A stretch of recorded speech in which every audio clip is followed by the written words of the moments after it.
Welcome to Gig Life Pro's Real Talk. Today we're exploring the fascinating intersection of music and gaming in our session entitled Behind the Console. I'm Sunita Kaur. It's a pleasure to be here with you today. I've actually had the privilege of advising Gig Life Pro for a couple of years now. My career has largely been in the media, entertainment, and tech space. Most recently, having spent 4 years at Twitch and 7 years at Spotify, both of these experiences have given me deep insights and definitely a lot of love for today's topic. I'm very thrilled to be joined by two incredible individuals today, Eric and Beej, who have navigated similar paths in the worlds of music and gaming. So let's get the conversation started with introduction. Beej, would you mind kicking things off with an intro? Absolutely. Thank you, Sunita, for inviting me here, and really a pleasure to have a chat with Eric as well. So my name is Beej Paz.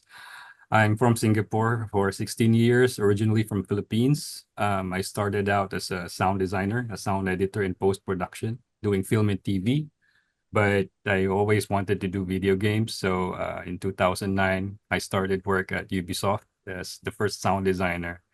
Then fast forward 15 years working at Tencent Games, managing a global team of sound designers, composers, and voice designers. So basically, what I do is making sounds for games, like adding sound to picture animations. Music is a big part. We'll cover that on this talk with Eric and Sanita. And basically, the job of audio director is to highlight and extract the overall vision of the game and put sound and music into it.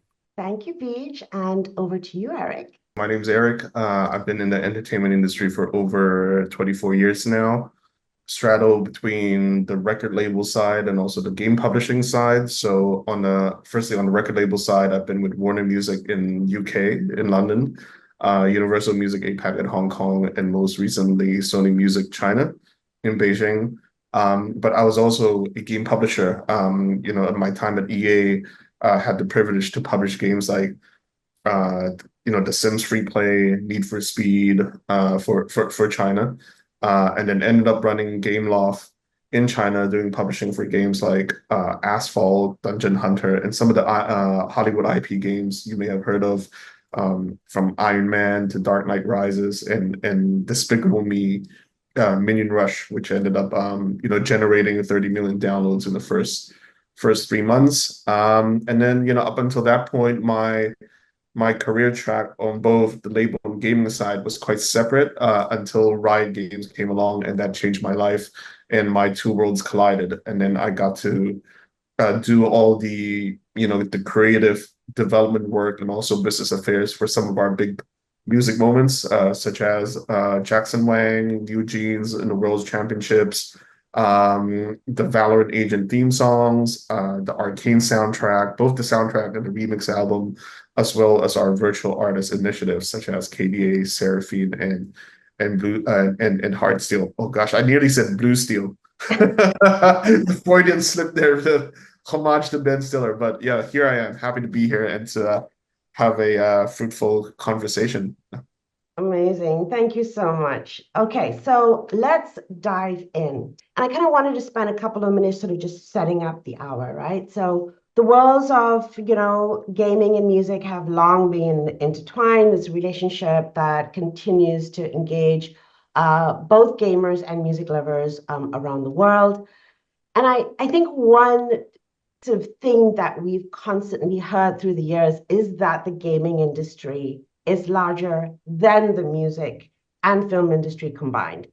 So I thought it'll be fun to actually share that data with everybody just to kind of know what we're going to be talking about. So 2023 numbers are in, and this is what it looks like. The music industry ended the year at $28.6 billion. The movie industry ended 2023 at $33.2 billion. The gaming industry ended 2023 at $184 billion. So that's pretty much 3 times the size of the movie and music industry combined, right? So what does that mean from a gaming perspective? Now, we also know that there's various revenue streams in the gaming world. It's largely led by mobile games, so it's all those fun games that we play on our phone, and then console, and last but definitely not least, PC games. And I think for us in the music industry, and a lot of us who have been doing this for a long time, it's never-ending disruption, right? We're always thinking about how we adapt and how we grow. And now we're looking at new avenues, whether it's to help music discovery or generate revenue. This is definitely another hot topic that the music industry is having. When we think about how flywheels have changed, and this is definitely my generation, where the radio used to generate cassette and CD sales.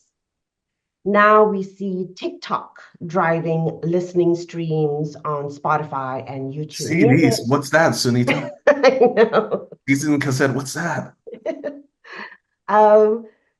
Driving revenues, right, in a really, really healthy way. So I think what's also really interesting, and this is something that I definitely saw in my time at Twitch, research is showing that 28% of Gen Zs are now discovering music through video games, right? So what does this mean for us in the music industry? So in the next hour, that's what we're going to be talking about. We're going to be discussing these multi-billion-dollar industries and looking into the roles of music and trends and challenges in the world of gaming. So Beej and Eric, how from what you've seen in all of your experiences, how has music and gaming evolved over the past decade? Personally, I think in some ways, I think it hasn't changed much, but it has also changed. So, just as, we think about like the Super Mario theme song, or like, in my generation, like the first generation Nintendo of that Top Gun refilling the tank theme song are memorable and like necessary soundtrack, to the gaming experience. Music more than ever is still a necessary part of the gaming experience, like we talked about just now. Perhaps even more so now that we're, bombarded with so much content, and gaming companies will need to use music as a ways to, differentiate, improve their retention, and maybe to kind of hedge any shortfalls and any home markets. It's becoming more and more important as a differentiator, I would say. What has changed purely just from my experience is that, industries such as the mobile gaming industry, I think it has become very ROI driven, that I think developers and publishers are getting skittish if said marketing campaign doesn't generate enough conversion, if you're like on their cost per install or their like, click-through rate. So I think it's become even more scientific in that sense, which can be frustrating because like sometimes, how do you calculate the ROI of a Coke studio or like or like the movie The Shape of Water? You can't like base on existing data to come up with these conversions. So in my opinion, I think there's still a lot of work to do to publish more conversion metrics in the industry in order to convince game studios to do more in this space. Just want to add into what Eric pointed out about the ROI. Can you guys listen to this music? Yeah. So it is Honor of Kings. This is Honor of Kings, and it's on my phone, and it's playing metal music. Every season, they release different types of music based on themes.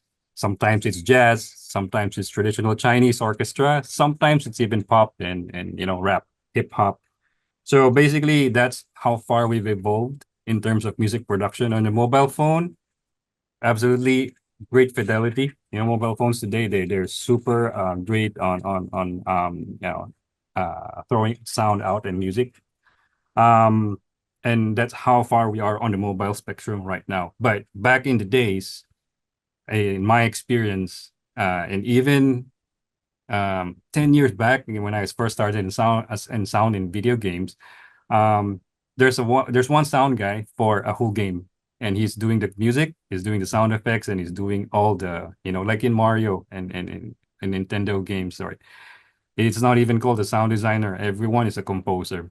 So that amount of development during that time up to this day can be on like two things, right? The amount of strategy and focus on the content that's been developed. Like these sound guys became like 5 sound guys, you know. You don't just do music for games, you do sound effects as well.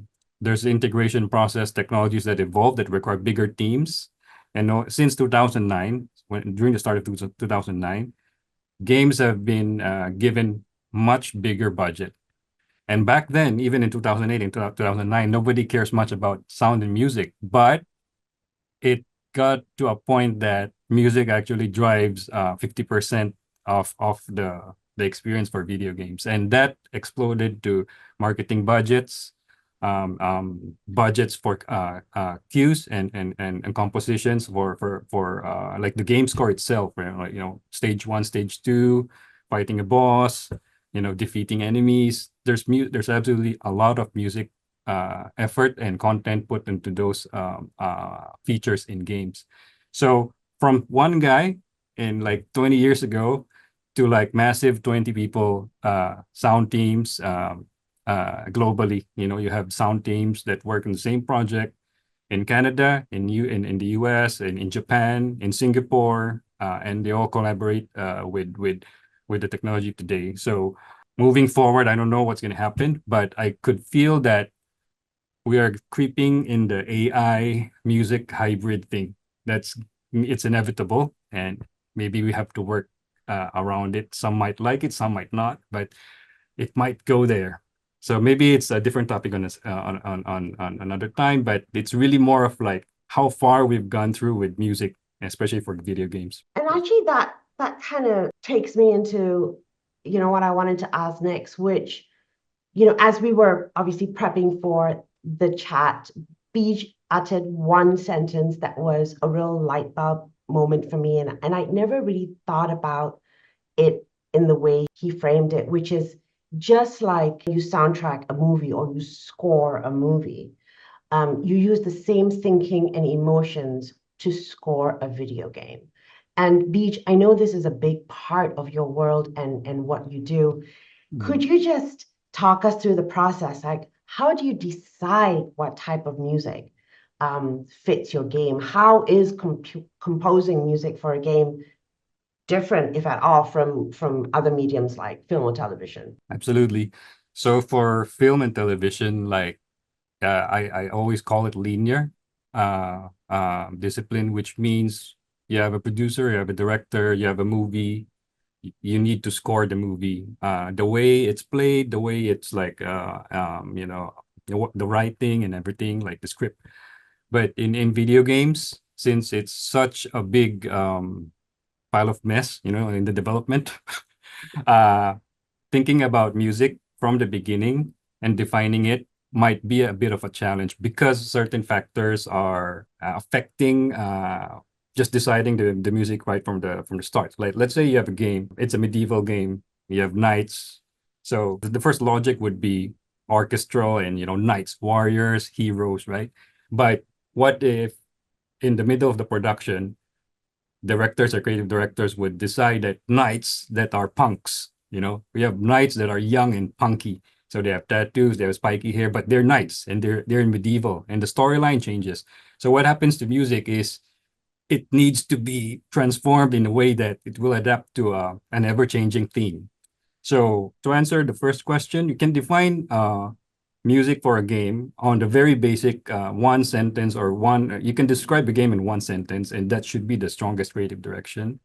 It's a game about a dragon that, you know, it killed King Kong, and it's set in this.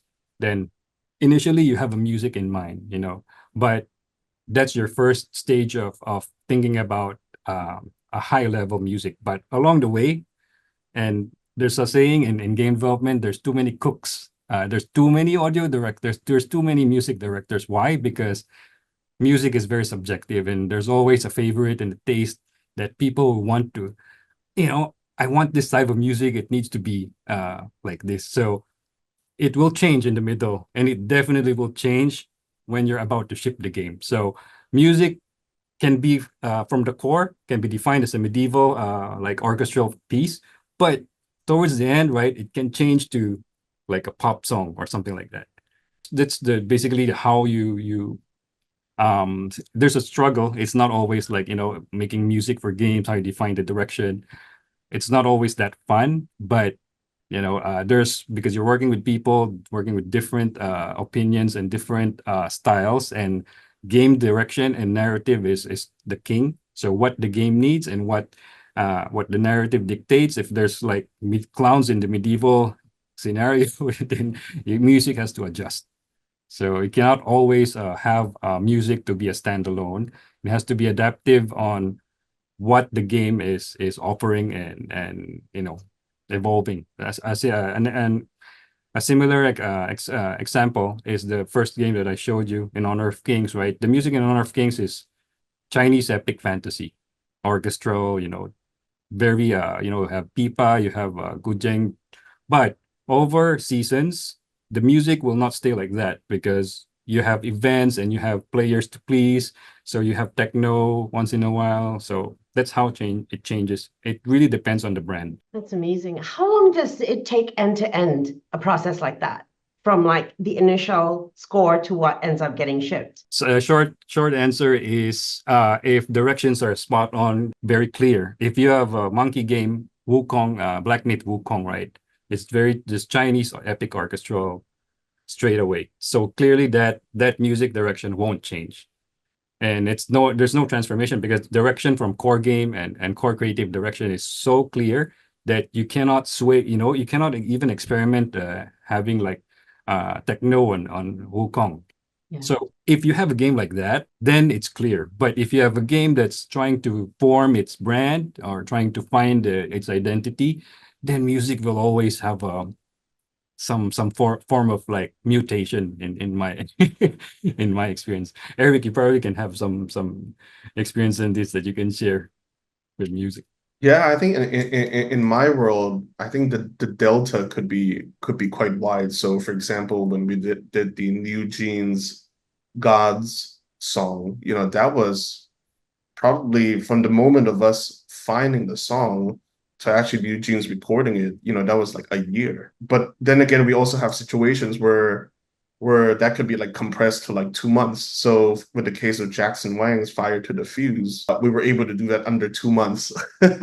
So the delta could be quite wide depending on the song selection, how much time we have to refine it. In my case, the spectrum could be quite wide. Amazing. Actually, Eric, I wanted to sort of ask you because you are on the other kind of side of the business where it's music that you would discover and then incorporate into games, right? So from your view, like how can artists who create music for gaming, not specifically for gaming, bring their music to a gaming audience? Yeah, no, we do get that question a lot. So I think purely my view, I think by being a fan of the game first, helps. I think at Riot, that's how we establish authenticity.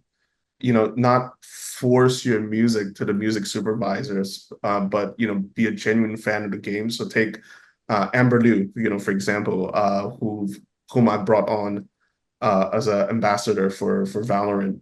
She was already a fan of the game, and then she's actually like gold level, within the game, and she could speak to the game, right? And just naturally, she was able. We started her being more of a kind of influencer type of arrangement, got her to cover and do some content around VCT Masters Japan, and then because she can speak to the game, we ended up her to do more content for Valorant, and we invited her into Los Angeles HQ.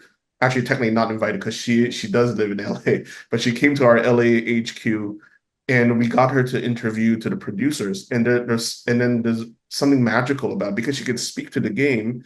She can actually interview the producers and talk about the maps, talk about the new characters like eloquently and very naturally. So I would say authenticity, and by being able to fan game first would help a lot. I support that a lot. Just real quick, Sunita, because even in the internal development, like sound designers or music composers that we usually pick back in Ubisoft, I would want to know how much they respect or play the brand. Like Assassin's Creed. What do you know about Assassin's Creed? So this actually helps a lot on like the interest and the emotion that they can bring out, and I feel that if you know the brand, if you love the product, you'll be a great talent in supplying us content as well. Absolutely. And this is definitely something that we can talk about for hours, right? Because there is so much communication between sort of labels and game publishers and how they, work together. So, we've got the artists that wanna bring their music to game publishers. As we kind of dive into that a little bit more, I think that's a big part of like the challenges of bridging these two businesses. So you've got the big labels, right? And Eric, maybe a little bit more again, like you've been on the label side and then you've been on Riot side.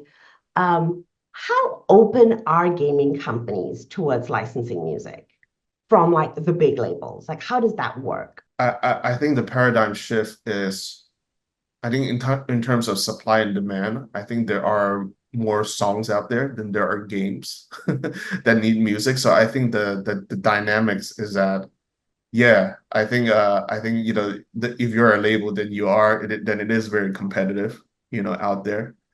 But then the plus side is that more and more again, we talk about the pain points that game companies are facing. We find that the clients that work with us is that they always evolve around the same pain points, i.e., how do we improve on our retention? How do we hedge any slow growth in home market? How do we target international markets? And then lastly is how do we make the old feel new again, without waiting for 12 to 15 months for another publishing updates for a new map or new character, and music is a good stopgap for that. So, gaming companies are very, it's getting more and more open to these collaborations, but I think the other way around, because of supply and demand, there's actually a lot of competition. Interesting. And Beej, like from a game developer standpoint, right? I mean, you work for one of the biggest ones in the world with huge budgets. Do you have any advice for, sort of smaller game developers on a bit of a shoestring music budget? Like how can they drive adoption, or how can they who can they reach out to help score their games? So I'll start from like a higher level, which means that I want to start describing how in Tencent and Ubisoft we get music. So we don't just get music from auditions or from portfolio submits. Like I used to get like 100 emails on compositions, and as much as I want to reply everyone, it's just impossible to listen to everything. So these are all funneled to a process called partners, which means every big company out there, EA, Ubisoft has Ubisoft Music, Tencent has Tencent Music, Tencent game audio procurement, which means that they work with agencies that manages the composers and artists. So the target for composers, uprising, composers that want to get their music out there is to work with like or submit or contact Formosa, like companies that actually manage audio production for games. So that's the quickest that I can think. That's the fastest way. I'm not even thinking labels. Like if you see a game that you want to be part of, or like you want to have a score on it, like I want to do Zelda, you will do a research and find companies that you can submit your portfolios, and you can work for them. And those companies, those partners are the pools that big game studios use to get your music. So advice on the shoestring budget. Sorry, swaying a bit far on that. I don't know. So because of us, like Eric mentioned, right? It's so competitive. I know not everyone would have the resource to record orchestras. I guess with sound library, I mean, I guess like what's like the low-hanging fruit, like perhaps like starting from a sound library, or like maybe just asking favor from friends, right? Like I think it's no different than any other industry where you just gotta hustle and like, get to like, maybe if not Exactly. immediacy or maybe with an influencer, just kind of attack on all sides of the ecosystem. And it's always good to go out there and network and know people and try to have drinks and like discuss about music. Not everything is about money. Maybe we can do a collaboration. I know a few sound designer, composer that always does the practice of they strip out a game cinematic sequence from somewhere, and the sound designer does the sound redesign and the composer rescores it, and they both use this as a portfolio to showcase their stuff, and there will be agents that will notice, sometimes I would handpick composer that I like, and I would pitch this guy, hey, I like his music, I like the tribal thing, so I would push for it matches the game or not, then it skips up the process of working on submitting to a partner studio to manage the music. I think the best thing right now is being resourceful. Like I know the industry has challenges, economy and everything, but being resourceful could be a win this coming few years. Well, I mean, it's the hustle, right? I think all sides of the business, whether you're a developer or an artist, we all kind of have to hustle to sort of get these worlds to meet in the middle. One question that did come up, and this is really part of the last of my challenges questions, is the process of integrating music and games. Are there sort of anything or your top piece of advice besides hustling that both musicians and developers should be aware of? We talked about, yeah, definitely hustle. We talked about making connections. We talked about sound libraries, right? So, for example, do both of you look into sound libraries first for inspiration to see if you can find something that could lead onto a composition for Beej and Eric, you picking up a song? How does that process work? Okay, I guess in the world of Riot, there are two cases. There are like the virtual idol stuff, and then I think music supervision for a specific gaming beat or like esports event, right? So I think in the case of the virtual idol, we have an internal think tank, and then we'll talk about, we get really granular. Like in the case of KDA Seraphine, it's like, what's her character traits? Okay, like for her second album, we want to project her as like an Asian American that goes back to Shanghai, faces reverse culture shock. What are the struggles that she's gonna get into? What's her personality like? What food does she like and dislike? Does she like cats? Like like we get really, really granular, and then from that we'll come up with a sonic identity, and then we'll work with like music publishers and to pick like filter the top songs, and then we'll also think about the auditioning for the voice, like who should voice the singing voice of said character. So I think there's a lot of creative development work on the sort of virtual artist side. For the music supervision side, that's no, I wouldn't say relatively straightforward, but there is a process. We would work with the game publisher to understand about the creative brief of this publishing beat. So, what are the goals? What are you trying to convey? Is there a particular vibe or genre that you want to go for?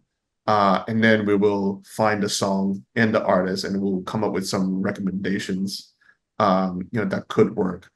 But I would say another important part of the sonic identity is that, at Riot, two of our biggest brands, so League of Legends and Valorant, has different kind of sonic identity and brand identity as well, right? So League is over 15 years old, and it's all this like anthemic, warrior, theme song.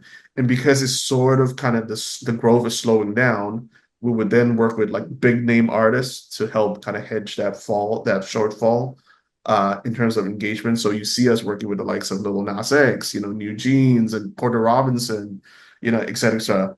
Valorant, on the other hand, it's up and coming.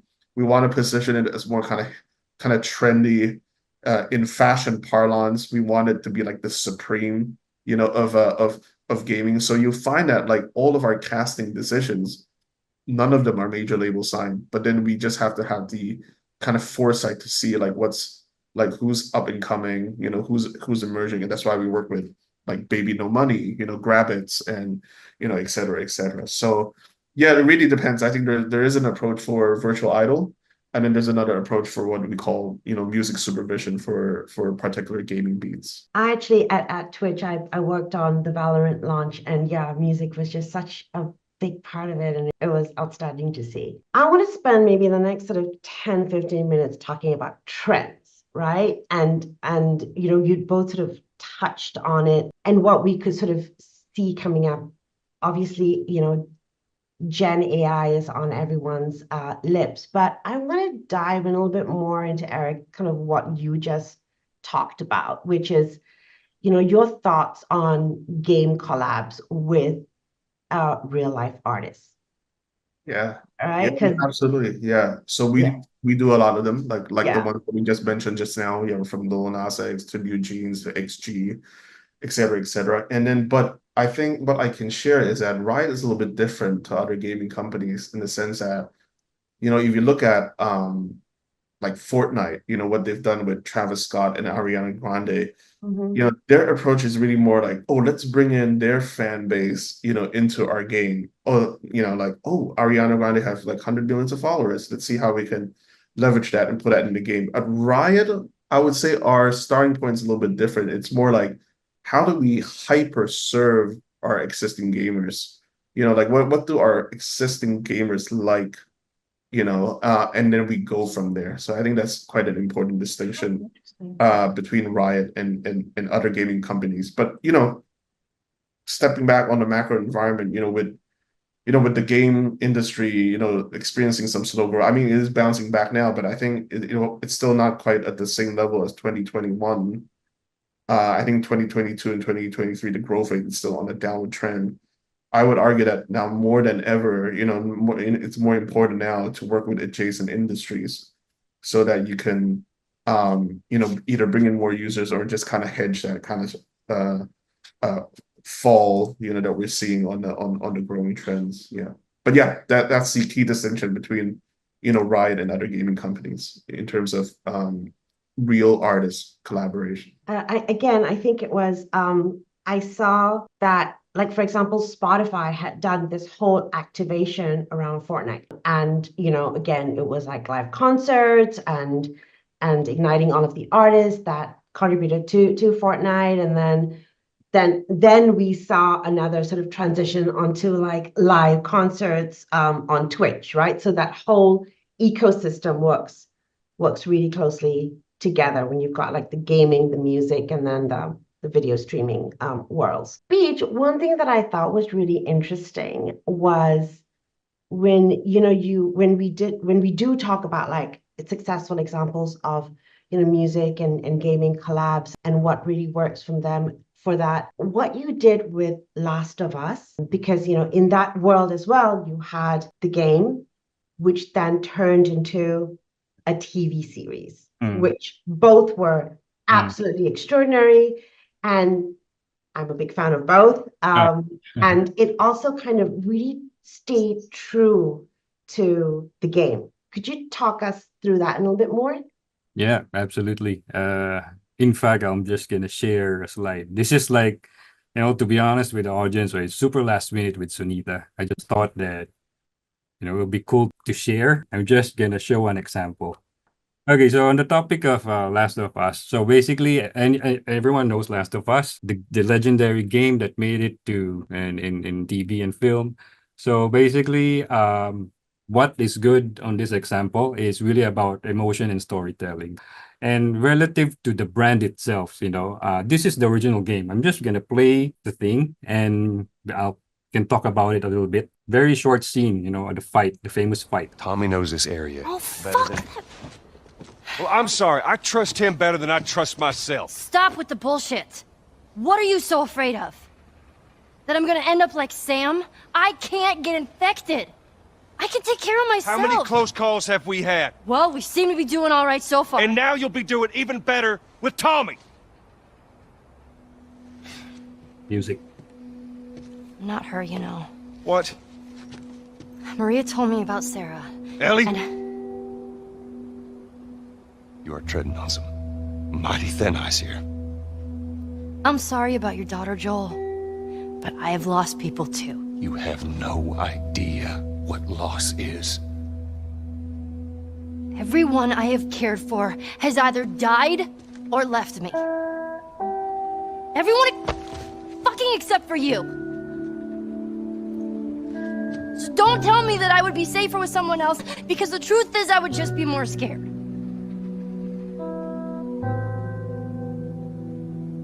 You're right. You're not my daughter.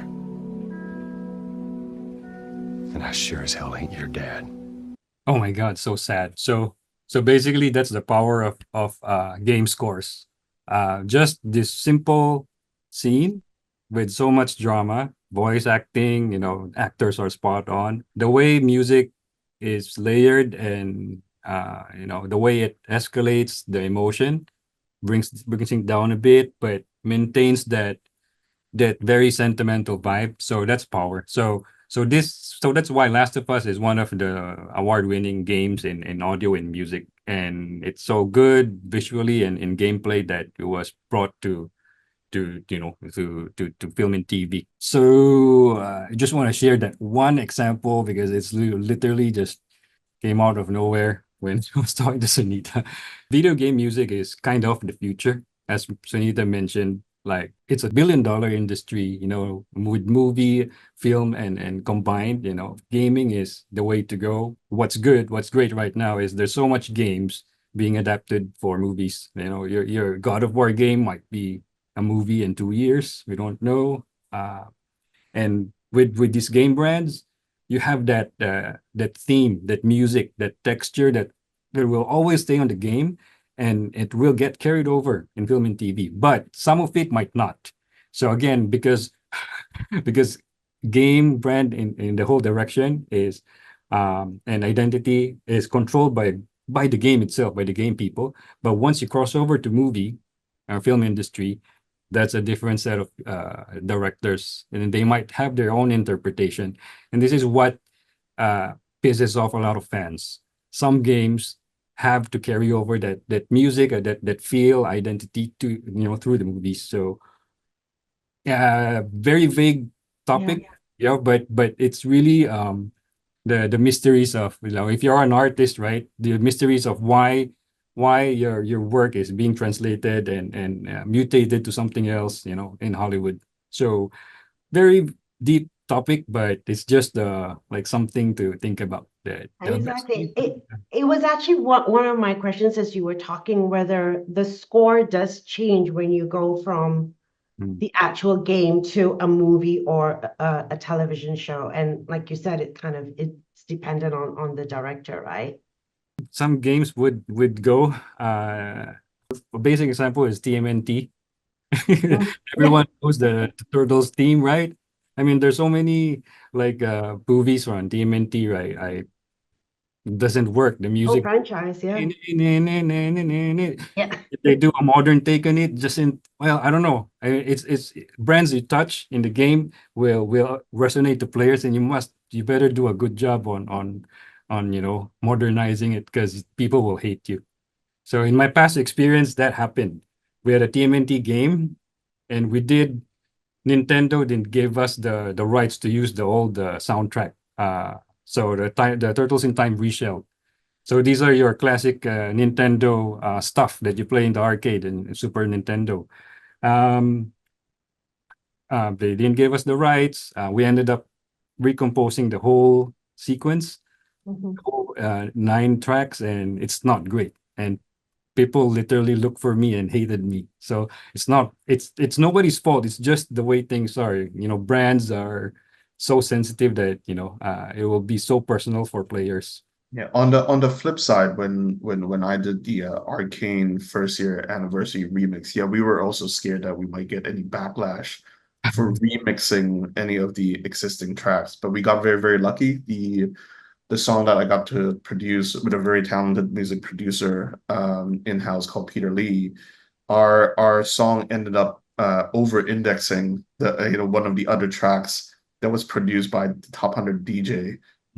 So we're very, very pleased with that. Like in that case, we were very, very lucky that we we did something that resonated with the existing fan base. You don't think about things like this, which both of you obviously do, because it sort of triggers so many other points in going back to what you said, Eric, the ROI of a game, right? Like a little change, a little nuance could change the path of a game. I have one quick question about, because you both talked about this, which is cultural nuances of a game and music around the world. I know Beej, you have a lot of sort of Chinese elements, orchestras. Does that resonate throughout the world, or when you put out a game, do you change music for different regions, for example? So I'll answer it as honest as I can. So, so I work for Tencent. It's a Chinese company. So, in terms of Chinese music, so I would wrap it to East Asian because it's Chinese anyway. So the only genre fit for Chinese orchestra or Chinese games that is set on like Chinese settings, like a history, so accurate to that. But there are times that maybe people want to, or composer want to experiment Chinese elements on games like Red Dead Redemption. You want to insert a Chinese element in that. I don't think that will work. So it really depends on what game you're working on. So if you guys played Wukong, I just tried it last week. That's Chinese music, very authentic. But when you listen to the music of that game, you will notice some Japanese elements, a little bit of like East Asian, Tibetan, whatever. So I like that approach because you're not just, this is not going to be Kung Fu music all the way. There is a little bit Kung Fu vibes when you transform to another ability using, the boss that you killed, right? You have the flute, the pipa, like, the clanging. That's great. But that's fit for Wukong. That's a Chinese vibe and East Asian vibe on Wukong. But that's the world, that's the genre. You cannot use that genre to like a zombie game set in Russia or something like that. So I hope that's clear on the Chinese side. I mean, even for Eric, like he's in Hong Kong, as much as he should be talking about this more than me. He worked for Riot as well. So I'm also keen to hear Eric's opinion and translation in this. At Riot, I would say we take a more of a unapologetically global type of approach, just so that we have some overarching theme and consistency in the way that we do our call it marketing music, if you like. But once in a while, you'll see that we will incorporate, just like K-pop, there's a lot of songs where there might be like one or two sentences of English, or the other way around, or it might be an English song and then there's like one or two lines, that are in Korean. For Riot, because it so happens that China and Korea are big markets for us, and that is why you see us like, working with like Stuff Life recently with Valorant, or we would cast Ozzy from Taiwan or Baekhyun from Korea, and XG is a really good one because we so happen we wanted something to resonate with both the Japanese and Korean gaming market, and XG kind of fits really nicely in that Venn diagram, right? Like Japanese girl group that also resonates in the K-pop world. So these are some of the culturalizations aspects that we would consider in the way that we do our A&R. Is she the one that's rapping? There's a video that's like 20 million 18 views. That there's like a Korean rap. And I actually used one of those for my reference before. And so it's cool. Like, Korean K-pop, then it's rap, then with visuals and animation. I think it's super good. Yeah, those are the ingredients, if you like, on us producing a music moment that will, hopefully come up with good memories for our gamers in this very crowded world that we live in now. It is, right? It is.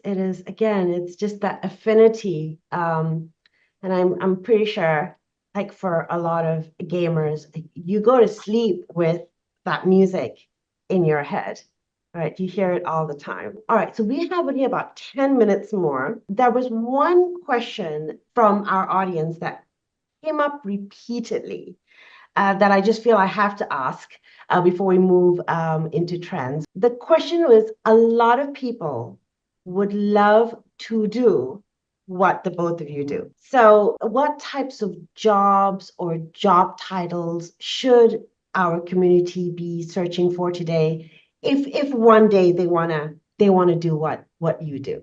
How did you get to your respective positions? Maybe diving a little bit deeper from your introduction. In my case, I think it wasn't a straight line. I think for those of you who know that I've been in the industry for quite some time now, doing working with the labels, doing a lot of business development and A&R related work. I would say from my perspective, I think like okay, there's like the direct disciplines and the indirect disciplines, right? So I think the direct disciplines would be like I think any kind of A&R positions, like or music supervision experience, or even like storytelling, story writing ability would fit that creative development pillar quite well.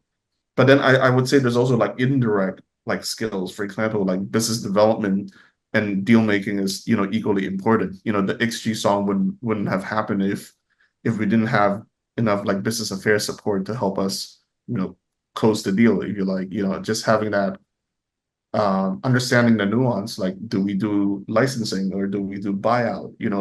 All these things are just as equally important to supplement the creative side. So if you can find a way to get the necessary experience on both those pillars, then I think you'll have your basis covered. And then again, yeah, networking, and sometimes it's not just networking with the game studios. Maybe it's networking with like the nearby ecosystem. Talk to influencers, talk to marketing agencies, talk to VTuber companies. You just never know where that might lead to. I think we are still in a relationship driven industry, and you just never know that someone might know someone that will help you to get in the door. And Beej, how did you get to do what you're doing today? I think I just like sound.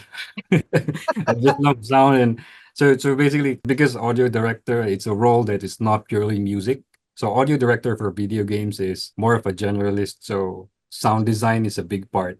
Voice design is a big part, of course. It's narrative. Music is a crazy big part as well, because that's where the emotion's coming from. So for my job, I need to have a balance on all these elements. So some games would require rich narrative that focuses more on voice characters, and likely that music will be associated more on that, but not much on the sound design aspect. But if you have a game that is full on shooting and Warzone, sound design plays a big role on that as well. Of course, music driving the action. So my advice for roles or jobs that you want to do, look for a generalist role for audio, sound editor, because sound editors are quite like the generalist. Like in a post house, an audio post house, right?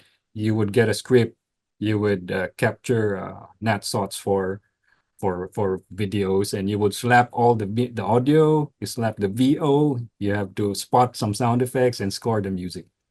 So having that very basic understanding of sound to picture would be a great fundamental, like a pillar for you a foundation to carry you for if you want to do audio direction in games. But once in a while, right, if you're a composer that want to be an audio director, it's possible as well. I know so much, there are a lot of composers that are great audio directors as well.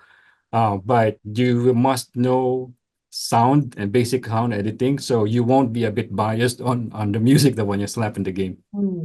Because there's always like, if you're more in music, if you're like 70% music and music driven, you would kind of forget about the rest. I know a few of them, but not all. I know many great music composers are audio directors as well. So it works, and it works all the time. And usually Grammy winning audio directors, our background is music composers, music composition. So sound editors, and I want to give a bit of knowledge on what music guys do internally for Ubisoft and Tencent. We have no composers in-house. Everyone is that does music is music designers. So all our composers are outsourced, and based on what's the needs, like, job for hire, something like that. So just to clear this up, so I don't know any. I think Riot does employ composers in LA. I think Eric, you would know, but in Ubisoft and Tencent, we don't have in-house composers. Not yet. Not yet, maybe. Yeah. Yeah. Yeah. All right. So at the top of the hour, I asked both of you, how you saw the last 10 years evolve for the music and gaming environment. Why don't we end with the future? So if you take out your crystal balls or, what you've been hearing and talking about, how do you see the future of music in gaming?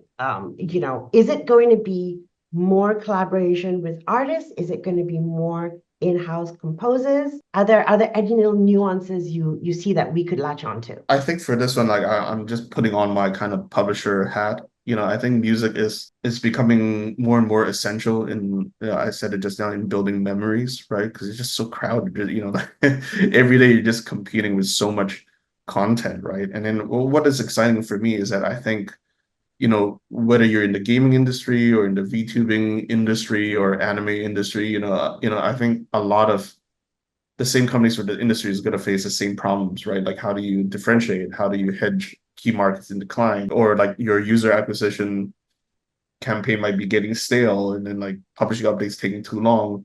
And, basically, how do you make the old feel new again, right?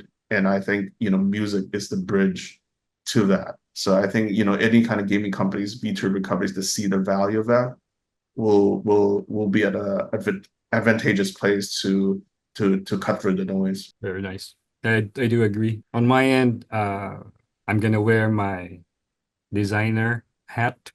So I'm thinking of like practicality and use of content in the product, and respecting the vision of the game, because that's the essence. It's the game, and the most important is who is the real boss. It's not really my boss. It's really the players. So how do you want players to appreciate your craft? So I think the future, right, for me, in my opinion, my humble opinion, is I would still go for human composers, and that makes mistakes all the time, like iteration processes that are man-made, that can expose great mistakes. Meaning, like, there's accidents that actually turned out to be a breakthrough. So that's one of the challenge of, like, like a little chat we had, Sunita, about AI. Yeah. What if AI can do this? But I don't know if AI can make a mistake that I would love, because I would want syncopation in the game. I want it's not always like very fast, very robotic, and I'm a supporter for AI, but when I'm not sure if it can make the mistake or the unintentional mistake that I do want for a score. So the very human aspect that makes your product feel still like it's a work of an artist. But maybe advanced AI can do and mimic a composer's human touch. Maybe that's great. Maybe not so long, but again, another topic. So I think the future is bright. I think future for people and making mistakes, young people making mistakes, is great. I want to embrace mistakes. I did a bunch of them in my life. So and so far, turns out to be quite well. I'm still not fired or something. If I can just quickly add a stat, like, Yes. for those who love stats, Universal Music Group recently did a gaming and affinity study, and then it says, 70% of gamers says if a game has a great soundtrack, it will increase my satisfaction for the game. And in addition, like 49% says that I'm more likely to play or purchase a new game if it features my favorite music artists.